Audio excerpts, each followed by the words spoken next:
We're most pleased to welcome back our guest speaker, sports broadcaster Tom McCarthy. He's the play-by-play announcer for the Philadelphia Phillies television broadcasts and also calls National Football League games and select NBA and college basketball games. His career includes serving as the play-by-play announcer for Trenton Thunder baseball for 6 seasons, being the voice of Rutgers University football, announcing for the New York Mets on WFAN, broadcasting Princeton football and men's basketball, and serving as play-by-play voice of St. Joseph's University's men and women's basketball teams. Tom is a 1990 graduate of Trenton State College, now the College of New Jersey. He and his wife Meg have 4 children and live in Allentown. And Tom's a member of the board of directors of our beloved Miracle League of Mercer County. Please join me in giving Tom McCarthy a warm Rotary welcome. Thank you, guys. I appreciate you having me here today. It is kind of funny that I've had trouble with Zoom today because, like all of you, I've been on Zoom 8 million times in the last 11 months. I mean, thankfully, we have it. In fact, tomorrow, in somewhat of a Zoom sort of way, myself and Bill Raftery, the longtime college basketball analyst, are going to call the Notre Dame-Kentucky game from a studio in New Jersey, despite the fact that the game is being played in Lexington, Kentucky. So when you turn on CBS tomorrow at noon, you might think that I'm in Lexington, but in reality, I'm in Clifton, New Jersey, about a mile from Rutt's Hut's hot dog place in a small facility that is being built as we speak to do that game, which has been kind of interesting. But that's the way it's been, obviously, over the last 10 months. And, from my standpoint, I've always told people that, and I'm sure you guys are the same way with your businesses and with all of the community activism that you do. I'm just happy that we have games to call. That's the biggest thing. We were back in March when I was down in spring training and I was going from one side of the state to another to do Phillies games and then go watch my son play in his minor league, independent league spring training. All of a sudden, I was sitting down watching the Big East tournament and the Atlantic 10 tournament because I was doing the Atlantic 10 tournament on CBS. And then I was eventually going to do the NCAA tournament on CBS. And in a matter of 5 minutes, our world seemed to have changed. I never envisioned that it would be now, like all of you, that we would be switching technologies the way we have. It was kind of interesting during the baseball season because we kept hearing different views about what we were going to do. And then finally we settled on doing home games at Citizens Bank Park and road games from Citizens Bank Park. So for the first time in 30 years, I didn't travel at all during the course of the summer. In fact, my accountant and I met the other day about taxes because usually I have to pay taxes to every municipality that I travel to. And I informed him that I didn't travel to any of those municipalities. It was kind of interesting, but it was also sort of enlightening because it gave me an opportunity to realize how important doing these games were in a very safe manner. Like a lot of you, we would arrive at the ballpark, get our temperature checked, and then eventually find our way up to the booth where normally we would run into anywhere between 100 and 150 people. And in reality, we ran into 8 people on a daily basis. So jobs obviously were affected, but so was the atmosphere at the ballpark itself. It turned out to be, at least from our standpoint, rather educational. We would call the game basically off the television when the team was on the road. And obviously when the team was home, we would be at the ballpark calling what we saw at the yard, but we didn't see anybody. Our interaction with players, which is usually fairly vast, turned out to be text messages, Zoom calls, and phone calls. And that was it. And sometimes emails too, to the coaching staff. So all of this sort of human interaction that we all were so used to, and baseball is all about relationships, was not there for us. But we learned to adapt like everybody else did, in society. And that's one of the things that I tried to tell kids, which is what I was doing earlier today on a Zoom, is that in this world that we live in now, and it was this way before, but I think it's become more and more spotlighted, is that we have to learn to adapt as best as we can. And when somebody asks you to do something like the Kentucky Notre Dame game from a studio in Clifton, you say, okay, what time do I need to be there? And it's different. It is. So I'll do tomorrow's Kentucky Notre Dame game from a studio in Clifton on Sunday after I get the all clear from CBS, because I'm also the backup for every announcer that's on CBS for the NFL. And I have a setup in my basement where if anybody comes down with anything COVID related, I flip a switch and I do that game.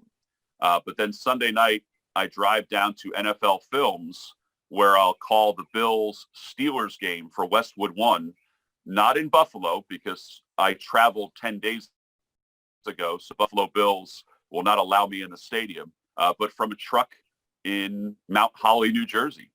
So I'm home more, which is a really good thing, and I'm still doing the job that I normally do.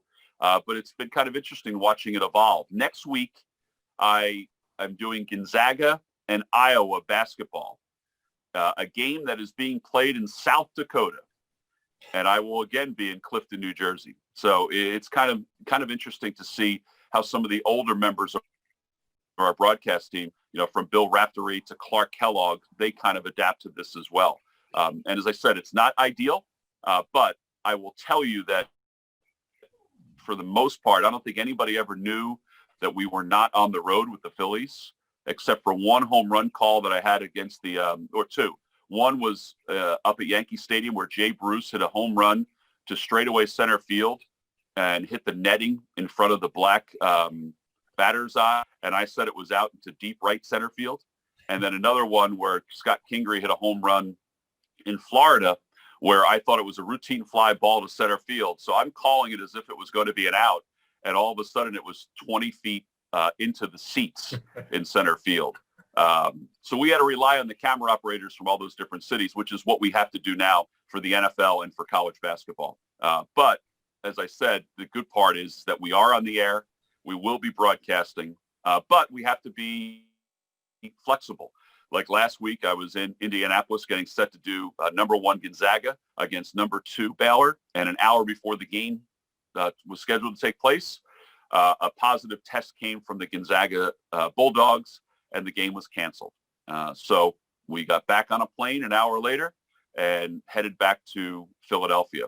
The reason we were able to do that game is because there were no fans in the stands.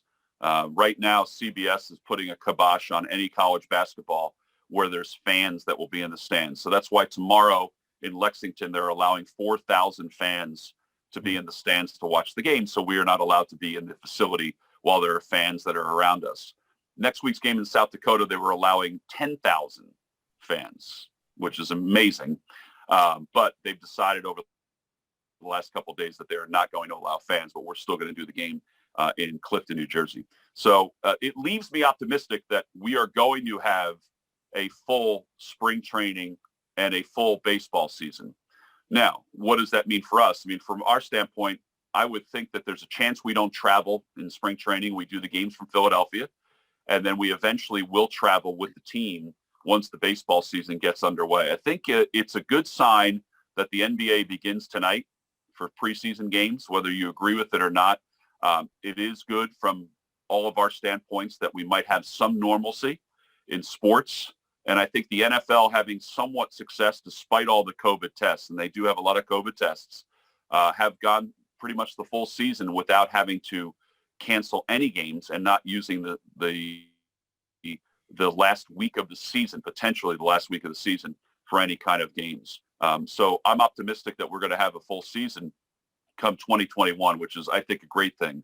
I hope it translates into success for the high school kids, and I hope it translates for success for the college kids. My oldest daughter just completed her senior year of field hockey, and I am so thankful that she played all those games, even though they lost in the state semis.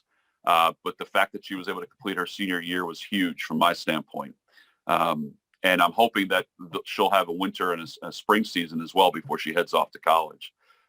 We are going to make some news at some point today, I think, where we will officially announce that Dave Dombrowski is going to be our president of baseball operations, which I am beyond excited about because he's won at 2 different places in Detroit and in Boston. He's extremely successful in building a team with the use of analytics, which is great, but then with the use of his gut and his eyes and his scouting staff that potentially could lead to the Phillies trying to figure some things out. There's obviously things that they have to contend with from a budget standpoint, and also the other teams in the division, like the Mets, and the fact that they have somewhat of an unlimited budget up until the luxury tax, and the Braves, who seem to be signing people. But I think that we've taken a step in the right direction. If this is indeed true that we're going to hire him, and I do think we are at some point later on today or this weekend, I think it's huge for the organization to kind of have that kind of leadership leading us into 2021. Where does that lead us as far as players go? I don't know. People ask me all the time when I go out, will JT Realmuto re-sign with the Phillies? And I'm not sure whether he will or not. I think that baseball will have an influx of free agency after the first of the year, once people understand how many games we're going to play, and if indeed it is a full season, which I think it will be. If it is less than that, then it will affect it from a budget standpoint. But I think it also will affect us whether there's going to be fans in the stands. I know Major League Baseball has asked each team to budget for 10,000 fans, 20,000 fans, and for full capacity. That's really hard to do. I mean, all of you guys know that from a business standpoint, to kind of project how many people are going to come into my store, how many people are going to come into my office asking for business. That's exactly what baseball is going to be facing in 2021. It's much the same as basketball, and it's the same as the NHL as well, and football, although football has been able to have fans in some states. But as everybody knows, in Philadelphia, in New York, right now, there are no fans that are allowed in any sporting events, whether it be the Giants, the Jets, the Eagles, or eventually the Sixers, the Knicks, the Nets, and all the baseball teams as well. So I think that's going to dictate a lot from a baseball standpoint. And I don't envy anybody that's in charge of those player budgets to decide when, what, or who is going to be part of the team. If we are able to sign folks, the first goal was to re-sign JT Realmuto, but I do not think that at 7 years and $25 million a year, that it's realistic that the Phillies sign him. Mm-hmm. If for some reason he decides that $20 million is a reasonable amount of money per year, and 4 years is a reasonable amount of length of time, then quite possibly we could re-sign him. But I'm not sure if there's an ability to do that. My hope is that if the Phillies don't do that, then they possibly bring back Didi Gregorius to play shortstop. But more than anything else, we need pitching. And if anybody out there has an arm, we could use it, because last year we obviously used everybody that we could possibly find in our bullpen, and it didn't work to any kind of success rate. So, this is all part of the hot stove year, but it's definitely a different hot stove year for all of us. So I'm excited about the prospects of the future.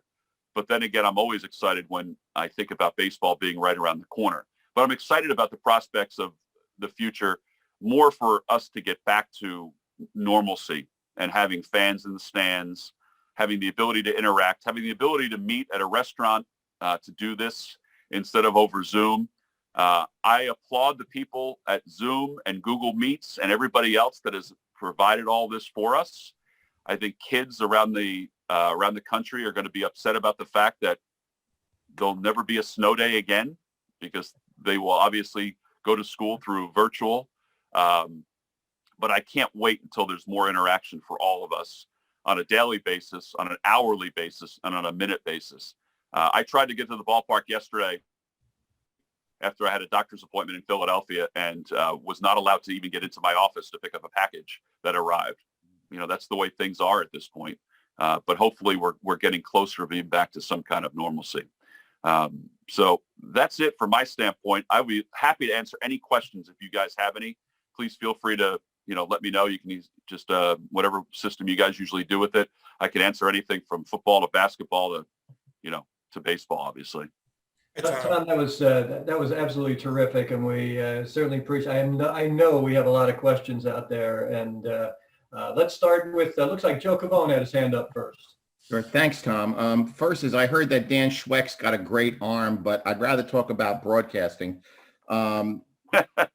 Harry Callis, you replaced a legend in Harry Callis, who had this very rich baritone, almost regal kind of voice.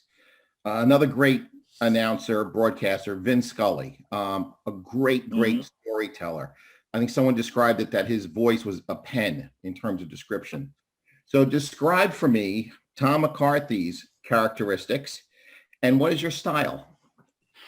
My style is it continues to evolve even at age 52. This is my 21st year of being a major league broadcaster. It's my 28th year of being a professional baseball broadcaster. And I feel like I learn something different every single time I get behind the microphone. One of the best pieces of advice that I received was from Harry, from Vin, and from Ernie Harwell. Because when I came back from the Mets, I had sort of balked at coming back to Philadelphia, not because I didn't want to come back, but because I didn't want to do television. I wanted to do radio for my entire career. But I also, had no interest in leaving New York because I enjoyed my 2 years up there. But the one thing that Harry told me, and Ernie Harwell told me, and Vin Scully told me, in fact, Vin and I mean, not to name drop, but we talked 2 weeks ago about the same thing, is to try to just be myself, because there's no way I can make the calls the way Harry made the calls. There's just no way I can do that. Mm-hmm. There's no way I can be the storyteller that Vin and Ernie have been during the course of their careers, but I can get close to that. My style is the person you're talking to right now is truly the person that is on the air on an everyday basis. I just try to be the normal fan calling a game. If I have an inquisitive question, even if it's sometimes a dopey one, I know the answer to most of them, but I want to get my analysts to be sort of engaged in what's going on. So my style is to be who I am when you see me at Miss Stories or you see me at one of my daughter's field hockey games. I'm just a guy who loves the sport, who just wants to be able to tell the story. I'm not going to overstep. I don't want to be the story. I want to be sort of the background music to that story. And that's my objective on a daily basis. When I first came back from New York, like I said, I was a radio guy who had done some TV. I'd won an Emmy for doing Thunder baseball, but I think that was more by accident than anything else. I was a radio guy doing TV, and I listen to those games now, and I'm like, gosh, stop talking so much. And even now there are games where I'll look back and watch and say, let it breathe, let it breathe a little bit. So it's a long story short. My answer to you is that I try to be who I am off the air, on the air. I don't try to overdo it from, trying to get the spotlight on me at all. The spotlight's on the game and on the person that's sitting next to me. I always think that they're the star of the show. And I kind of tell the story like a fan would want to tell the story. Great. Thank you. Greg. Hey, Tom, I was wondering, we got Jeff Hurley on the call here. And with all the changes going on down at Thunder Stadium, I think it's very exciting. I'd like to know what I don't think a lot of us know a lot about the league coming in. And Jeff, can you chime in as well to give us a little bit of insight on what's coming to Trenton? Yeah. So we're going to have the MLB Draft League. We're a founding partner. So the way we will run it as a normal Trenton Thunder season. We're still the Trenton Thunder. We're still the Trenton Thunder brand. We're the Trenton Thunder entertainment experience. You still get the Bat Dogs, Boomer. The beer's going to be cold. The hot dogs are going to be warm. We're going to have fireworks. So all that in terms of the entertainment aspect will be the same. The difference will be the talent on field. And we're going to have partnering with MLB and a company called PBR, which is Prep Baseball Report. We're going to have the top draft eligible junior and senior prospects that'll play for us from colleges. And we'll run a shorter season, about 34 games, home games, 34 road from late May to mid to late August. So it's definitely, from what Tom has been with the Thunder and what I'm used to at the AA level, it's going to be different. But at the same time, it's a blank canvas for us. We kind of step out of the shadows of the New York Yankees and that affiliated baseball, and we can have a lot of fun with what we're going to do. And so we're excited. Our number one goal is obviously to continue to keep baseball in Trenton, and that was our ownership's goal. We want to be affiliated. We think we will be soon, but this was a way for us to not only continue to have baseball in Trenton, but to continue to partnership with Major League Baseball as well, which we thought was important through this. So we're excited. I know Tom has been a huge ambassador, not only at this time, but through the past, if you watch Philly games, he always drops a line for us, and he's a huge supporter, friend of the organization. So, Tom, I know you're excited as well about this new change. I'll let you go into it on your perspective. Yeah, I am. And I think one of the things that Jeff pointed out, which I think is most important, is that the Thunder brand will continue through the 2021 season and even beyond, because I agree with Jeff. I do think that eventually affiliated baseball will find its way back into Trenton, but this gives everybody an opportunity to keep the lights on. And as Jeff mentioned too, some of the best young prospects in potential prospects that'll be in the drafts, not only this year, but possibly the year after, can be seen at the ballpark. And I think that's important. And I think one of the most important things is that the lights will still be on at the ballpark. And as Jeff also said, he'll give these kids an opportunity to see what minor league baseball is all about at the highest level, truly at the highest level. There are a number of teams that were on the outside looking in when it came to Major League Baseball's new plan for minor league baseball, and the Thunder were one of them. But it had nothing to do with performance or anything like that. And I think that this will give the organization an opportunity to establish what Major League Baseball wants to do. There's not a better partner than Major League Baseball for a minor league team. And for the Thunder to put their best foot forward in this league for this entire summer will not only lead to success in this league, but also will continue to lead success for the organization down the road. I found it to be very interesting, and when I was wondering why all sports don't do this. It's a great question. I think that the NBA is trying to do it with the G League, and it's successful in a number of different areas. Jeff Brown, who was our first intern with the Trenton Thunder and was the former GM of the Lakewood Blue Claws and the former assistant athletic director at Rutgers University, is part of the G League and is overseeing a handful of those teams. So I think it's sort of like that, but it doesn't have the veterans that the G League has. It's more from a youth standpoint, but I agree with you. I do think that this is a way for Major League Baseball to have more control over potentially can be part of the game. Great. Other questions for Tom out there? Tom, I guess before Thanksgiving, I listened to a game you did, the Georgetown game. Were you there, or No? You were. Of the three sports, what's the most challenging one to do off-site? Well, that's a good question. I think I'll have a better answer for you on Monday, but I do think it's going to be football. I think football Sunday night, the Bills-Steelers game, is probably going to be the most challenging one, because I'll be sitting in a room much like the one I'm in now, but it's a truck outside of NFL Films. My partner, Ross Tucker, will be to my right, and my producer, Howie Deneroff, will be behind me. I think football will be the toughest one.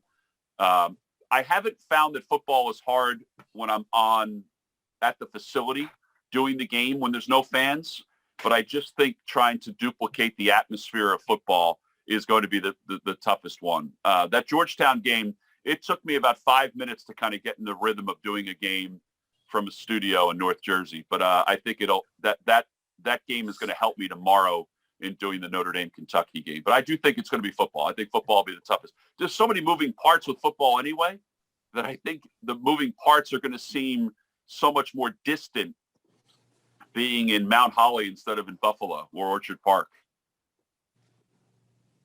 Good luck. Yeah, Tom, Thank you. Tom, I don't know if everyone appreciates all the homework that you have to do for all these games.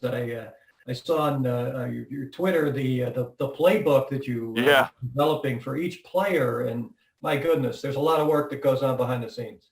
Yeah, football is probably the toughest one out of all of those, but yeah, there is a lot of work. I watch a lot of film. I mean, I have countless pages of football sheets behind me that I have to have ready for each weekend. We thankfully haven't had to have me use them for any of the games, for Jim Nance or for Ian Eagle or for for Kevin Harlan or any of those guys. We were close once, but it's the preparation. I love the preparation part of it. It keeps my mind engaged. It's a little different than baseball because baseball's every day, so you kind of just roll one into the other. This is a little different because there's a lot of teams that I only see once a year, so you have to prepare, each and every game differently. Other questions for Tom?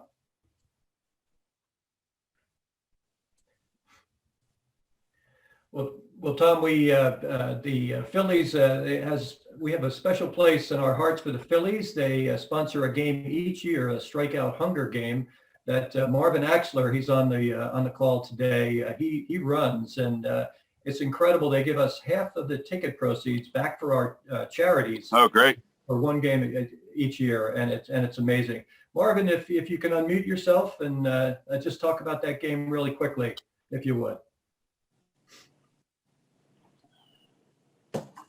Well, there he is. Can you hear me? We can, Marvin. Okay, let's see if I can get my video going. There you go. Or just talk to us. It's not working this morning, it seems. There we go. You got me? Not yet, but we hear you. So that's the important part.